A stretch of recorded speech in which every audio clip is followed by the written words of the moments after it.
Le peuple palestinien de Gaza, qui sont-ils? La parole inspirée nous parle des Philistins, le peuple dont le territoire comprenait ce qui s'appelle aujourd'hui la bande de Gaza. Dieu lui-même parle des Philistins et les appelle Caphtorim. L'Éternel me parla et dit, tu passeras aujourd'hui la frontière de Moab à Ar, et tu approcheras des enfants d'Ammon. Ne les attaque pas, et ne t'engage pas dans un combat avec eux, car je ne te donnerai rien à posséder dans le pays des enfants d'Ammon. C'est aux enfants de Lot que je l'ai donné en propriété. Ce pays passait aussi pour un pays de Riphaïm.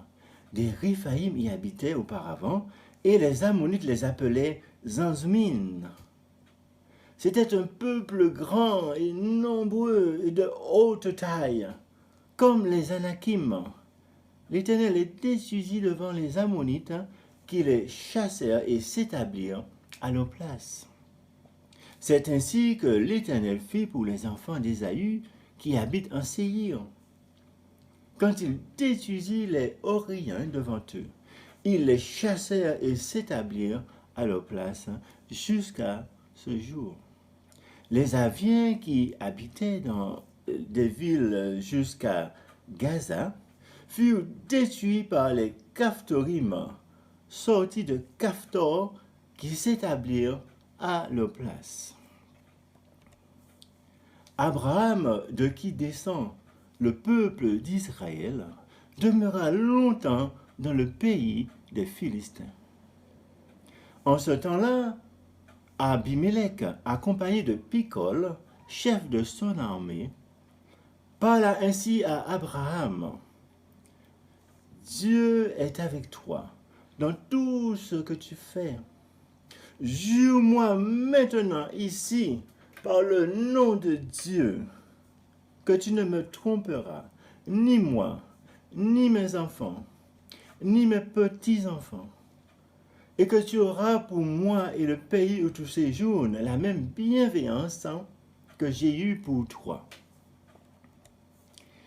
Ils firent donc alliance à Beer-Shiba, après quoi Abimelech se leva avec Picol, chef de son armée, et ils retournèrent au pays des Philistins.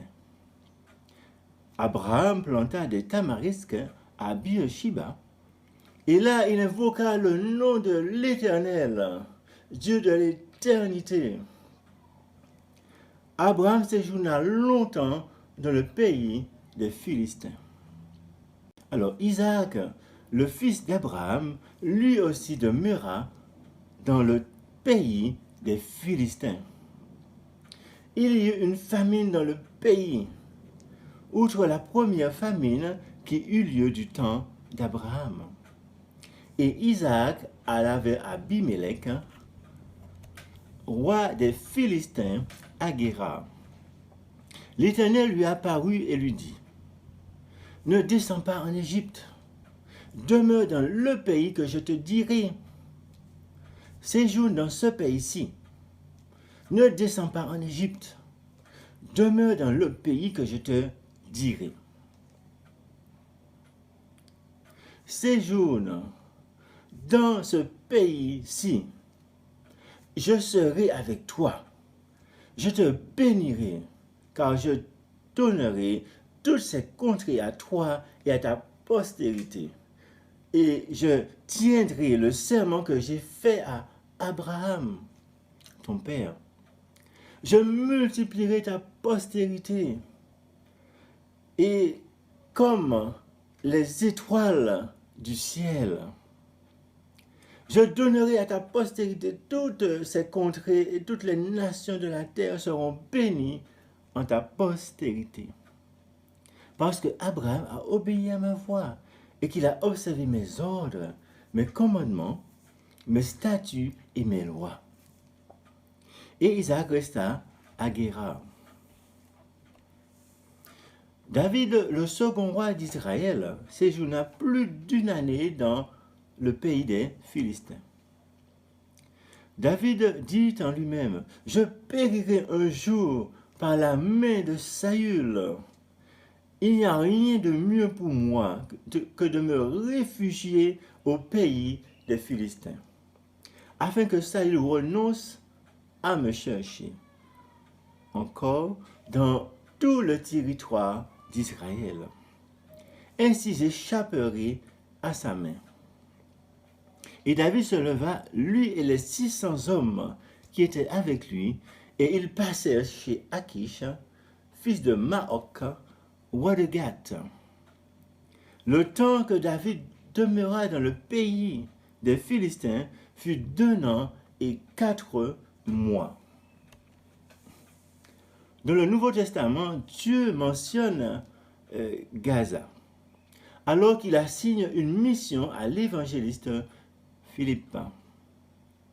Un ange du Seigneur s'adressant à Philippe lui dit, « Lève-toi et va du côté du midi, car c'est sur le chemin qui descend de Jérusalem à Gaza, celui qui est désert. »